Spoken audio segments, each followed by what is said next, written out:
So finally students MBA CET की day 2 की slot 3 and slot 4 की जो एग्जामिनेशन है वो खत्म हो चुकी है। एंड इस वीडियो में मैं आपको बताऊंगा कि ओवरऑल स्लॉट्स आज के जो है वो कैसे थे, कितना टफ था, क्या डे 1 के कंपैरिजन में इजी था, टफ था, कितना कट ऑफ वगैरह जो है वो जा सकता है, तो उसके बारे में हम बात करेंगे। साथ ही में सेकंड अटेम्प्ट जो मई में होने वाला है उससे रिलेटेड भी हम थोड़ी जो है वो बात करेंगे, ताकि उसके बारे में आप अवेयर रहो एंड अभी से जो है वो प्रैक्टिस करना शुरू कर दो। तो सबसे पहले तो मैं आपको बताता हूँ कि किस टाइप के जो क्वेश्चंस है वो आए थे। तो शाउट आउट टू मयूर, उसने भाई मेरे को स्लॉट 3 के बारे में जो है वो काफ़ी सारा इनपुट दिया फ़ोन करके। तो अभी बताता हूँ कि क्या-क्या जो है वो पूछा गया था। तो ये जितने भी है ये स्लॉट 3 के क्वेश्चंस है। तो कॉन्स में दोस्तों डीआई आया था सेम जैसे डे 1 में 2-2 डीआई आए थे स्लॉट 1 स्लॉट 2 में। सेम स्लॉट 3 एंड स्लॉट 4 में भी जो है वो 2-2 डीआई जो है वो कॉन्स में आए थे। जिसमें एक उसने बताया कि एक पाई वाला था एंड एक बार ग्राफ वाला था। पाई वाला बार्ले समथिंग ऐसा कुछ से रिलेटेड था। एंड जो दूसरा डीआई था वो रिलेटेड था एक्सपेंसेस से रिलेटेड। 2021 से लेके तो 2025 के बीच में एक्सपेंसेस एंड उसी से रिलेटेड जो क्वेश्चन है वो पूछे गए थे। तो इससे 5 क्वेश्चन एंड इससे 5 ऐसे 10 क्वेश्चन कॉन्ट्स में जो है वो यहाँ से ही हो गए। फिर ज्योमेट्री के कुछ क्वेश्चन जो है वो आए थे एंड उसका कहना था कि भाई मैं तो ज्योमेट्री करता नहीं हूँ, तो मैंने तो तुक्के मार दिए। अब डिपेंड करेगा। एंड मैंने आपको कल भी बोला था कि जो चीज़ आपको नहीं आती है वो पहले ही जो है वो छोड़ दो, फालतू टाइम वेस्ट मत करो। नहीं तो वो टाइम आप जो है वो कहीं और यूटिलाइज कर पाओगे। नहीं तो फालतू आता नहीं है तब भी दिमाग लगा रहे तो कोई फायदा नहीं है, ठीक है। देन टाइम डिस्टेंस स्पीड का जो क्वेश्चन है वो आया था, जिसमें स्टील वाटर का ऐसा उसने कुछ जो है वो बताया था, ठीक है। फिर स्टेटमेंट्स का क्वेश्चन आया था जिसमें आपको आंसर जो है वो बताना था। रेशो के कुछ क्वेश्चन जो है वो आए थे, find the value of D, ऐसे कुछ क्वेश्चन जो है वो आए थे। डेटा सफिशिएंसी के कुछ क्वेश्चन आए थे एंड प्रोबेबिलिटी के क्वेश्चन आए थे, ठीक है। अब देखो एक चीज़ जो है वो नोटिस हो रही है इन पेपर्स में कि ये है कि देखो टॉपिक जो है वो काफ़ी सारे जो है वो कवर किए जाने की कोशिश जो है वो यहाँ पे की गई है। हर एक टॉपिक से बल्क में जो क्वेश्चंस है वो नहीं आ रहे हैं, ठीक है। जैसे पहले होता था कि यार एक टॉपिक पढ़ लिया जैसे ज्योमेट्री या फिर अरिथमेटिक पढ़ लिया तो भाई भर भर के क्वेश्चंस उसमें डाल दिए, बिकॉज ये थोड़े जो है वो टफ लेवल के बन सकते हैं ज्योमेट्री वगैरह। बट इस साल ऐसा नहीं हो रहा है। जो भी टॉपिक है मैक्स 2, 3, 4 तो बहुत ही कम टॉपिक से जो क्वेश्चन है वो सिंगल टॉपिक से पूछे जा रहे हैं। तो यहाँ पे वेराइटी के ऊपर जो है वो फोकस किया जा रहा है, ना कि क्वांटिटी के ऊपर। तो ये आप जो है वो अभी नेक्स्ट एग्जाम होगी उसमें भी याद रखो। साथ ही में जब सेकंड अटेम्प्ट मई में एग्जाम होगे तब भी ध्यान में रखना कि अगर आप एक टॉपिक छोड़ भी देते हो तो उससे बहुत बड़ा लॉस आपका जो है वो नहीं होगा, ठीक है। बट ऐसे करते बहुत सारे टॉपिक छोड़ोगे तो बहुत लॉस होगा, ठीक है। ऐसा नहीं है कि ज्योमेट्री अरिथमेटिक कर लोगे तो भाई पूरा पेपर में टॉप कर लोगे, ऐसा नहीं है। बिकॉज अभी इनके जो क्वेश्चन है वो काफ़ी कम जो है वो आ रहे हैं। तो ये जो है वो ध्यान में रखना, मल्टीपल टॉपिक से क्वेश्चन जो है वो आ रहे हैं। देन प्रोबेबिलिटी से भी जो है वो 1 या 2 क्वेश्चन जो है वो आए थे, ऐसा कहना था। ट्रेन का क्वेश्चन फिर से जो है वो आया था, बट यहाँ पे थोड़ा डिफरेंस था। ट्रेन क्रॉसेस पोल, तो पोल को क्रॉस करने के लिए ऐसा कितना टाइम लगा था, ऐसा कुछ उसने बताया था। एंड उसका आंसर उसने बताया 25 मीटर पर सेकेंड, ऐसा कुछ।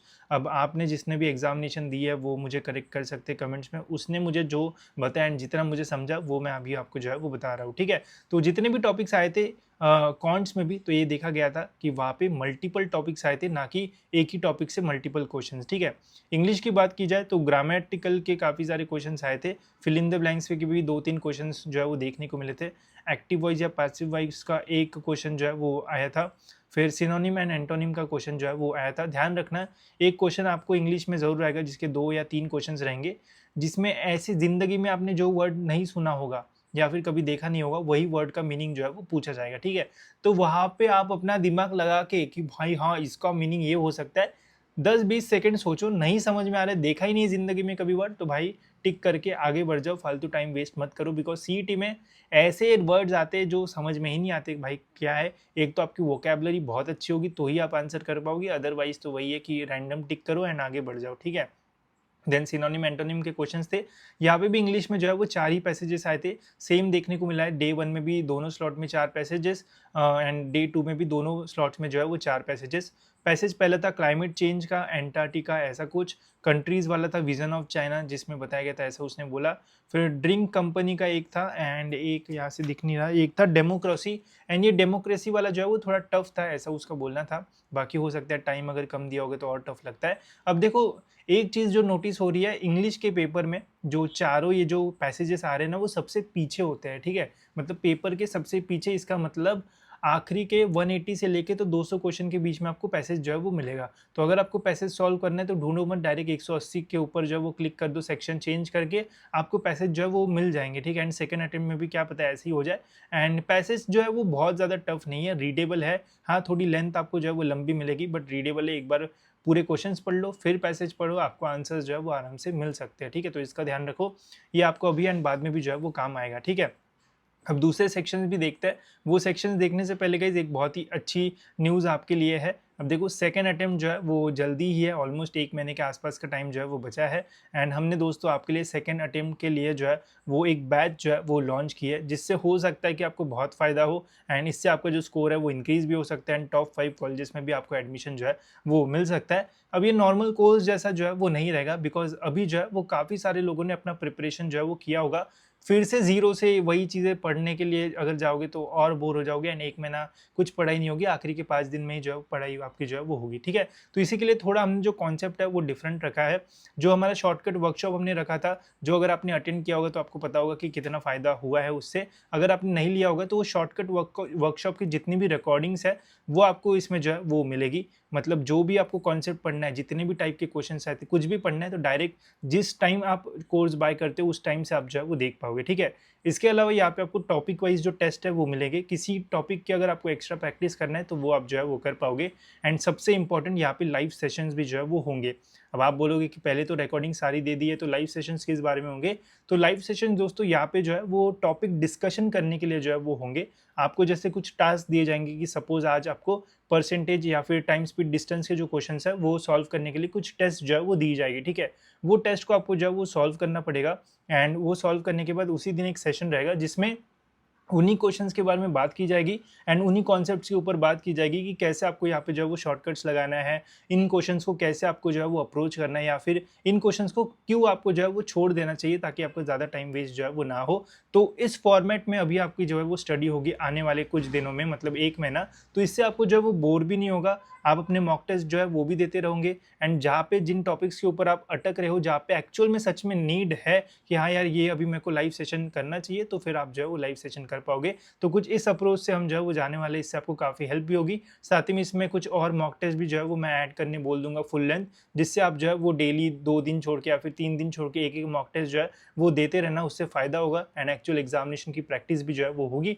अगर आपको टीचिंग के ऊपर डाउट है, देखो इतने सारे यूट्यूब चैनल्स है, बहुत कम लोग जो है वो ऑनलाइन टीचिंग करने के लिए जो वीडियोस वगैरह वो डालते, सभी बोलते कि कोर्स ले लो, कोई टीचिंग के वीडियोस जो है वो नहीं डालते, ठीक है। हम जो है वो लाइव सेशन में आपको टीचिंग का भी जो है वो दिखाते हैं। आप कुछ वीडियोस देख लो, अगर आपको कॉन्सेप्ट नहीं समझ में आएगा तो मत एनरोल करना, अगर आपको समझ में आता है तो एनरोल करना, बहुत फ़ायदा होगा। काफ़ी सारे शॉर्टकट्स आपको पढ़ाए जाएंगे एंड एक्चुअल में इससे वैल्यू आपको जो है वो मिलेगी। तो ये था मेरी तरफ से। बाकी जो है वो स्टार्टिंग में ये आपको 999 में मिलेगा, 10 अप्रैल से जो है वो स्टार्ट होगा एंड पूरा एग्जामिनेशन तक जो है वो रहेगा, तो काफ़ी फ़ायदा हो सकता है। एंड और कुछ लगेगा तो कमेंट्स में बता देना, वो चीज़ें भी मैं बोलूँगा सर को कि ऐड कर दो, तो और फ़ायदा आपको जो है वो ज़रूर इससे जो है वो हो जाएगा। प्राइस दोस्तों ये 2999 आपको देखने को मिलेगा, बट स्टार्टिंग में कुछ दिनों के लिए जो है कुछ स्टूडेंट्स के लिए 999 में आप एनरोल कर पाओगे। बस यहाँ पे जब आप बाय करने जाओगे तो IMKS 66 का ये कूपन कोड लगाना, अप्लाई पे क्लिक कर देना, ठीक है। तो यहाँ पे आप 999 में एनरोल कर सकते हो। क्या पता आप बढ़िया प्रिपेयर करके सेकेंड अटेम्प्ट में फोड़ दो एंड बढ़िया कॉलेज मिल जाए। सो आपके ऊपर डिपेंड है, अगर और अच्छा प्रिपेयर करना है तो ज़रूर एनरोल कर सकते हो, लिंक डिस्क्रिप्शन में। बढ़ते दोस्तों आगे। नेक्स्ट है दोस्तों LR। अगर फ्री में भी पढ़ना है तो बहुत सारे लेक्चर्स है, बट हाँ कुछ अच्छे से पढ़ना है तो ले सकते हो, अदरवाइज कोई कंपल्शन नहीं है, ठीक है। LR में दोस्तों बात करते हैं, देखो LR में अरेंजमेंट का एक सिंगल क्वेश्चन आया था, बोले सर्कुलर में, जिसमें अपोजिट वाला पूछा था। उसने बताया कि उसका आंसर A एंड F जो है वो था। अब देखते हैं कि क्या आता है, आंसर क्या आएगी तब पता चलेगा। एंड 2 लीनियर वाले भी क्वेश्चंस थे एंड एक सिंपल लीनियर वाला था। इसके 2 या 3 क्वेश्चंस थे लीनियर अरेंजमेंट के, ठीक है। फिर इनपुट आउटपुट के 2 क्वेश्चन जो है वो पूछे गए थे। कोडिंग डिकोडिंग में एक क्वेश्चन जो है वो इजी था, 3-4 क्वेश्चन कोडिंग डिकोडिंग के आए थे। फर्स्ट डे में भी कोडिंग डिकोडिंग जो है वो थोड़ा डिफिकल्ट साइड पे ही लगा था, एंड सेकंड डे पे भी कोडिंग डिकोडिंग के कुछ क्वेश्चन जो है वो थोड़े कॉम्प्लेक्स थे, जिसमें डायरेक्ट समझ में नहीं आ रहा था कि हाँ यार 2 प्लस कर दो आंसर निकल गया, या फिर ABCD है उसके 2 तो 3-3 शिफ्ट कर लो आंसर, ऐसा नहीं था, थोड़ा दिमाग लगाना यहाँ पे जो है वो था। तो यहाँ पे जो है वो थोड़े कॉम्प्लेक्स क्वेश्चन थे, तो कोडिंग डिकोडिंग की आपकी ज़्यादा प्रैक्टिस जो है वो होना चाहिए। सिलॉक्स के ज़्यादा क्वेश्चंस नहीं आए थे ऐसा उसका बोलना था, बट सिलॉक्स ओवरऑल जो है वो ईज़ी था। एंड यहाँ पे भी देखने को मिला कि जो नाइदर और वो वाले जो आंसर्स है वो ज़्यादा थे, ऐसा कहना था मैक्सिमम लोगों का एंड उस स्टूडेंट का भी। एंड फर्स्ट स्लॉट में भी जो नेगेटिव आंसर्स है वो ज़्यादा थे as compare to positive answers. फिर असर्शन का क्वेश्चन आया था, republic of India falls on 26 of Jan, तो इसका कंक्लूजन ऐसे कुछ क्वेश्चन आए थे। क्लॉक एंड कोडिंग डॉक्यूमेंटिंग कुछ क्वेश्चंस थे, ज़्यादा नहीं थे, एक दो। कैलेंडर का एक ये स्पेसिफिक क्वेश्चन उसने बताया था कि 26 ऑफ जनवरी को जो है वो मंडे है, तो चिल्ड्रंस डे को जो है वो कौन सा डे रहेगा। तो कैलेंडर के क्वेश्चंस आप सॉल्व कर सकते हो। वो जो शॉर्ट ट्रिक बताई थी सर ने, वो अगर यूज़ करोगे तो भाई कोई भी डे हो, कुछ भी फाइंड करने को बोल दे, आपको पता रहेगा। बस यहाँ पे एक कैच था कि चिल्ड्रन डे आता कौन से तारीख को है, वो अगर पता रहेगा तो ही आप जो है वो सॉल्व कर पाओगे, अदरवाइज नहीं। फिर ब्लड रिलेशन के जो क्वेश्चंस है दोस्तों, ये फिर से जो है वो इजी टू मॉडरेट थे। स्लॉट 1 में तो थोड़ा टफ था डे 1 में, स्लॉट जो 3 है उसमें उसके अकॉर्डिंग जो है वो इजी टू मॉडरेट लेवल के थे, तो बन सकते थे ये क्वेश्चंस के आपके आंसर्स। तो ये था दोस्तों एलआर।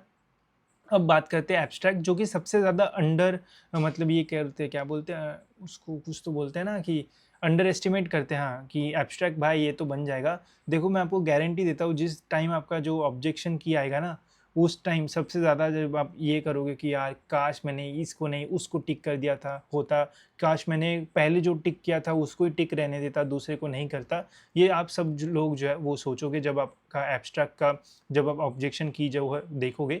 बिकॉज इसमें बहुत सारे क्वेश्चंस ऐसे आते हैं, लगते तो ईजी है बट नहीं है ईजी। बहुत सारे लोग जब रिव्यू बना रहे हैं एग्जामिनेशन का बोल रहे हैं एब्स्ट्रैक्ट तो चिंदी था, 25 में से 25 जो है वो कर सकते हो, 20 में से 20 भी निकाल सकते हो, ठीक है, बट ऐसा नहीं है। जो एब्स्ट्रैक्ट के क्वेश्चन है दोस्तों वो बहुत ज़्यादा ईजी भी नहीं है, ठीक है। मैं बोलता हूँ कि हाँ 15 क्वेश्चन बोल सकते हैं, जिसका सच में जिसने प्रैक्टिस की होगी वो ईजिली 15 क्वेश्चन जो है वो टिक करके आएगा। जिसने बहुत अच्छी प्रैक्टिस की होगी स्टिल 10 क्वेश्चन ऐसे ही आते हैं, 10 या 5 क्वेश्चन, जिसमें आपको जो है वो अच्छा खासा जो है वो सोचना पड़ता है, ठीक है। एंड सोचना भी ऐसा पड़ता है, क्लूलेस होता है यहाँ पे। जैसे लॉजिकल में पता होता है भाई ये फॉर्मूला कैलकुलेशन में मिस्टेक हो रही है इसलिए आंसर नहीं आ रहा है, यहाँ पे ऐसा होता है भाई मैं सोचूं कहाँ से, मतलब स्टार्ट कहाँ से करूँ सोचना, ये प्रॉब्लम जो है वो एब्स्ट्रैक्ट में आता है। तो इसे जो है वो लाइटली मत लो। मैंने एक चीज़ नोटिस की, देखो मैंने एग्जामिनेशन के लिए प्रिपरेशन नहीं किया था, मैं वीडियोज़ आपके लिए बनाता हूँ, स्पेशली मैं अपडेट्स ये सारी चीज़ें ज़्यादा फॉलो करता हूँ। एग्जामिनेशन के वीडियोज़ जब मैं बना रहा था तो एब्स्ट्रैक्ट की मैं मतलब देख रहा था कि कैसे कैसे क्वेश्चंस आते हैं, तो वो देख देख के मुझे समझ में आ रहा था जब मैं पेपर दे रहा था कि कैसे सॉल्व करना है। तो एब्स्ट्रैक्ट का एक ही फंडा है, अगर आप सेकंड अटेम्प्ट में जा रहे हो या फिर अभी कल एग्जाम दोगे, जितनी एब्स्ट्रैक्ट की प्रैक्टिस करोगे उतना ही बेटर आपके लिए होगा। जितने पीवाईक्यूज है, जैसे पीवाईक्यूज अभी लास्ट ईयर के 6 पीवाईक्यूज 6 पेपर है, हर पेपर में 25 क्वेश्चंस आपको जो है वो मिलेंगे। तो ऐसे आप जो है वो 125 कितना होगा, 25 25 50 150 क्वेश्चंस आपको जो है वो मिल जाएंगे। तो सभी की आप प्रैक्टिस कर लो, आई विल गारंटी यू उसके बाद जब आप एब्स्ट्रैक्ट का कोई भी पेपर सॉल्व करोगे ना तो आपको थोड़ा ईजी होगा एंड समझ में आएगा कि सोचना जो है वो कहाँ से है, ठीक है। तो सेकंड अटेम्प्ट जो भी दे रहे हैं ये ध्यान में रखना है, एब्स्ट्रैक्ट भले ही लगता ईजी है बट जब आप ऑब्जेक्शन की देखोगे तो यहाँ पे आके कमेंट करना कि सही बोला था, ठीक है, होता ही है ऐसे।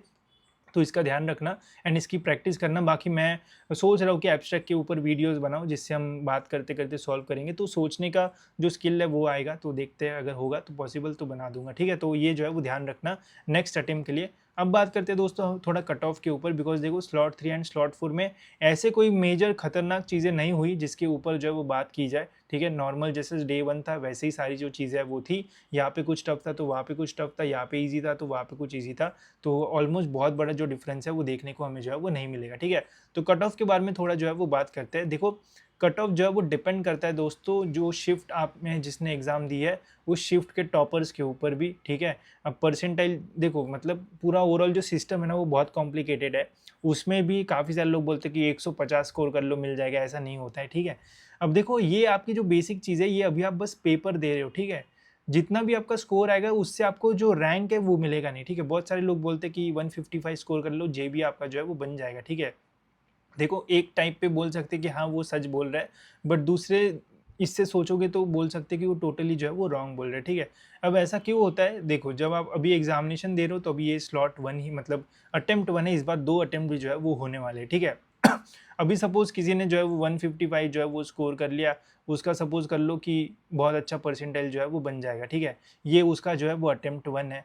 फिर उसका अटेम्प्ट 2 भी जो है वो इस साल रहेगा। अब पता नहीं वहाँ पे वो ज़्यादा स्कोर करता है, कम स्कोर करता है, वो चीज़ें भी जो है वो मैटर करेगी। एंड उसके बाद जो है वो आपका रिज़ल्ट जो है वो सभी का एक साथ जो है वो नहीं लगता है, ठीक है? मतलब आएगा एक ही दिन आपका रिज़ल्ट, बट हर स्लॉट का जो रिज़ल्ट है वो डिफरेंट लगता है। मतलब हर स्लॉट में एक बच्चा ऐसा रहेगा जिसको 100 परसेंटाइल जो है वो मिलता है, ठीक है? तभी आपका जो स्टार्ट है, एक को 100 परसेंटाइल एंड एक को सबसे नीचे वाला, एंड उसके बीच में सभी को जो है वो रखा जाता है। तो हर स्लॉट में मिनिमम एक 100 परसेंटाइल जो है वो रहना चाहिए।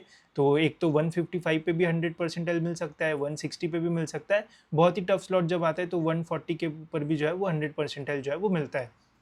तो होता क्या है कि अभी सपोज़ इस साल जो 6 स्लॉट रहेंगे, क्या 6 स्लॉट किसी का है या फिर 5 ही है, वो भी देखना पड़ेगा, ठीक है? अब देखो 6 स्लॉट की जो एग्ज़ामिनेशन होगी, सभी स्लॉट का जो रिज़ल्ट है वो डिफरेंट आएगा। हर एक स्लॉट में एक 100 परसेंटाइल वाला जो स्टूडेंट है वो रहेगा, ठीक है? उसके बाद फिर उस स्लॉट में अकॉर्डिंगली परसेंटाइल वाइज़ नीचे जो बच्चे हैं वो जाते हैं, ठीक है? अब इससे आपको बस परसेंटाइल आपको जो है वो पता चलेगा, बट याद रखना आपको जो एडमिशन है वो परसेंटाइल के बेसिस पे नहीं मिलता है। आप बोलोगे भाई क्या बोल रहा है तू, परसेंटाइल के बेसिस पे एडमिशन नहीं मिलता है, ठीक है? ये मैं जो बोल रहा हूँ ये अभी आपको नहीं समझ में, बाद में समझ में आएगा क्यों। अब परसेंटाइल के बेसिस पे बस आपको पता चलेगा कि इतना परसेंटाइल मिला है, बट आपको ये नहीं पता चलेगा कि आप कहाँ पे हो एंड आपके ऊपर जो है वो कितने बच्चे हैं। भले ही आप अपने स्लॉट में 100 परसेंटाइल ले लिया, फिर 99.99 ले लिया, बट तभी भी अभी आपको पता नहीं चलेगा कि आप जो है वो कहाँ पे स्टैंड कर रहे हो। पता कब चलेगा कि जब हमारी एडमिशन प्रोसेस स्टार्ट होती है। तो एडमिशन प्रोसेस स्टार्ट होगी तो वहाँ पे जितने बच्चे एनरोल करते हैं एडमिशन के लिए, ठीक है? जितने बच्चे एमबीए का एडमिशन का रजिस्ट्रेशन फॉर्म भरेंगे, तो वहाँ पे देखा जाएगा कि कितने बच्चों ने जो है वो फॉर्म भरा है। अब बहुत सारे 100 परसेंटाइल वाले बच्चे फॉर्म भी नहीं भरते, ऐसा भी होता है, ठीक है? फिर यहाँ पे जितने लोगों ने फॉर्म भरा, फिर इसके बाद सभी स्लॉट के बच्चे फॉर्म भरते हैं एंड फिर देखा जाता है कि किसको जो है वो कितना परसेंटाइल है, एंड उसके बाद जो है वो आपके एक्चुअल रैंक्स आएंगे, जिससे आपको पता चलेगा कि ओवरऑल पूरे महाराष्ट्र में आपका जो रैंक है वो कितना है। भले आपके स्लॉट में आपको सबसे ज़्यादा परसेंटाइल या फिर आप अपने स्लॉट में 5th नंबर पे हो, बट जब ये पूरा मिक्स होता है, रजिस्ट्रेशन प्रोसेस स्टार्ट होती है एंड फिर जब आपके रैंक्स निकलेंगे, तब आपको पता चलेगा कि आपका रैंक क्या है। एंड जेबीआईएमएस जो बोलते हैं ना कि इतने पे निकल जाएगा, वो बहुत डिफिकल्ट है अभी बताना, बिकॉज जेबीआईएमएस में जो नंबर ऑफ सीट्स है वो बहुत कम है। उसमें भी रिजर्वेशन है भाई, ठीक है? ओबीसी में इतनी ही सीट्स है। अब उतनी ही सीट्स के लिए उसमें फिर और भी बहुत सारी चीज़ें जो है वो रहती है। फिर ओपन में इतनी स्पेसिफिक सीट्स है, ईडब्ल्यूएस में भी स्पेसिफिक सीट्स है। भले 120 या फिर जो भी नंबर है, नंबर ऑफ सीट्स, तो 120 के लिए आप नहीं लड़ रहे हो। आपका जो कैटेगरी है उसमें भी आपका जो सब मतलब कैटेगरी होता है, कैटेगरी है या फिर ईडब्ल्यूएस जो भी है, उसमें आपकी मैक्स टू मैक्स क्या 20 सीट्स होगी या फिर 30 होगी। आई थिंक ईडब्ल्यूएस की 40-45, जो ओपन की 40-45 जो भी होगी वो मैं आपको बता दूंगा।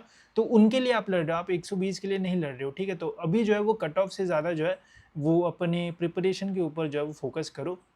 बाकी जो एक्सपेक्टेड लग रहा है कि जितने अभी स्लॉट्स हुए हैं, उसमें दोस्तों अगर आप जो है वो 150 प्लस स्कोर करते हो तो आप थोड़ी सेफर साइड पे रहोगे। आपको टॉप 10 कॉलेजेस में एडमिशन मिलने के चांसेस जो है वो अच्छे रहेंगे। टॉप 10 मैं बोल रहा हूँ, ये स्पेसिफिक नहीं बोल सकते कि इधर मिलेगा। टॉप 10 में 150 प्लस वालों को ईजिली एडमिशन मिलने के चांसेस जो है वो रहेंगे। अगर आप जो है 160 प्लस स्कोर करते हो या फिर 160 टू 165 मार्क्स स्कोर करते हो, तो फिर हम बोल सकते हैं कि टॉप 5 में आपके जाने के चांसेस जो है वो रह सकते हैं, ठीक है? अब इसके ऊपर कितना होगा वो हम जो है वो कोई बोल नहीं सकता, बिकॉज कोई स्लॉट में एकदम खतरनाक कैट वाला बंदा आ गया, फिर जिसने पहली बहुत बार एग्जामिनेशन फोड़ रखे हैं इस साल उसको जेबीआईएमएस में जाना है, हो सकता है कि बहुत बढ़िया उसका स्कोर जो है वो आ जाए तो 170 प्लस भी चला जाए। तो ये डिपेंड करेगा, बट सेफ स्कोर जो है वो इतना रहेगा 150 प्लस। इतना स्कोर करते हो तो डिसेंट कॉलेज में आपको एडमिशन मिल जाएगा, जहाँ पे अगर आप मेहनत करोगे तो प्लेसमेंट भी आपका जो है वो हो जाएगा, ठीक है? वही अगर आप इन स्लॉट्स में जैसा अभी डिफिकल्टी लेवल आया है 100 से अगर आप 120 के बीच में लाई करोगे, तो जितना मेरा एक्सपीरियंस है मुझे लगता है कि इसके आसपास में जो है वो टॉप 10 में मिलना जो है वो थोड़ा डिफिकल्ट जो है वो रहेगा। बाकी जब रिजल्ट आएगा तब तो क्लियर हो जाएगा। बट अगर आपको 130 टू 150 के बीच में मिलता है तो एक अच्छा डिसेंट परसेंटाइल आपका जो है वो बन जाएगा। 150 मिलता है तो एकदम सेफ हो जाएगा। 130 टू 150 के बीच में आपको कॉलेज के बारे में जो है वो सोचना पड़ेगा, ठीक है? बाकी कॉलेजेस से रिलेटेड, काउंसलिंग से रिलेटेड बिल्कुल टेंशन लेने की ज़रूरत नहीं है। आप गूगल पे सर्च करो या फिर यूट्यूब पे सर्च करो MBA counselling cap round 1 cap round 2 कैसे फॉर्म भरना है, सब कुछ आपको मेरे चैनल पे जो है वो मिलेगा। एंड मेरे से ज़्यादा और किसी ने वीडियोस भी जो है वो इस टॉपिक में इतने डिटेल में जो है वो नहीं बनाए होंगे। वो जो काउंसलिंग के जो मैं बनाता हूँ उसके बारे में बात कर रहा हूँ, ठीक है। तो उसका आपको कोई टेंशन लेने का ज़रूरत नहीं है। अभी मैं आपको बस यही बोल रहा हूँ कि अभी जो है वो अभी भी सेकंड अटेम्प्ट जो है वो बाकी है। ये पेपर का एनालिसिस करके अपना सेकंड अटेम्प्ट के ऊपर फोकस करो, ना कि इन सभी चीज़ों के ऊपर, बिकॉज ये बहुत कॉम्प्लेक्स है। कोई आपको नहीं बता पाएगा कि इसके ऊपर आपको तुमको JBIMS मिलेगा, ये मिलेगा। बिकॉज कोई बच्चा ऐसा भी होगा जिसको 99 मतलब आपसे भी ज़्यादा परसेंटाइल हो गए तब भी उसको JBIMS नहीं मिलेगा, एंड जिसको आपसे कम है उसको मिल जाएगा because of this reservation and all, ठीक है। तो बहुत सारी चीज़ें होती है, उसका ध्यान मत रखो। उससे अच्छा अपने डॉक्यूमेंट्स वगैरह बनाने का सोचो, वो ज़्यादा आपको फ़ायदा जो है वो देगा, ठीक है। तो होप सो ये चीज़ें जो है वो क्लियर हो गई होगी, और इसमें आपको डिटेल में जानना होगा तो मैं बताऊँगा कि कैसे सारी पूरी काउंसलिंग की चीज़ें जो है वो होती है। तो आपको अच्छा खासा आइडिया जो है वो अभी से जो है वो आ जाएगा। बाकी पेपर के बारे में जो पता था वो मैंने बता दिया है। कल का लास्ट डे है। All the best guys for your examination. Last day के बाद दोस्तों 1-2 दिन का आराम करो, एंड उसके बाद फिर से सेकंड अटेम्प्ट के लिए जो है वो प्रिपरेशन करना शुरू कर दो। यहाँ पे हमने आपके लिए जो बैच है वो लॉन्च कर दिया है। अगर आपको यहाँ पे वैल्यू नहीं मिली तो आप कमेंट्स में बोल देना। आप जब लेक्चर्स वगैरह अटेंड करोगे तो काफ़ी मज़ा आपको आएगा एंड बढ़िया आपको सीखने मिलेगा। तो इतना आप इन्वेस्ट कर सकते हो, बिकॉज अभी इन्वेस्ट नहीं करोगे तो बाद में जब कॉलेज में जाओगे ना, तब आपको 2 लाख 10 लाख 20 लाख 15 लाख डोनेशन देना पड़ेगा। तब याद आएगा यार 1000 रुपये 2000 रुपये खर्च करता प्रिपरेशन पे, तो अभी इतना जो है वो खर्च नहीं करना पड़ता, ठीक है। तो लिंक डिस्क्रिप्शन में, बाकी आपकी मर्जी है। फ्री कंटेंट भी बहुत सारा अवेलेबल है। बस मेरी ये राय है कि प्रिपेयर करो, अभी छोड़ मत दो हौसला, और सेकंड अटेम्प्ट में बढ़िया स्कोर कर सकते हो, ठीक है। तो फिलहाल दोस्तों इस वीडियो में इतना ही रखते हैं, मिलते हैं ऐसी और एक इन्फॉर्मेटिव वीडियो में।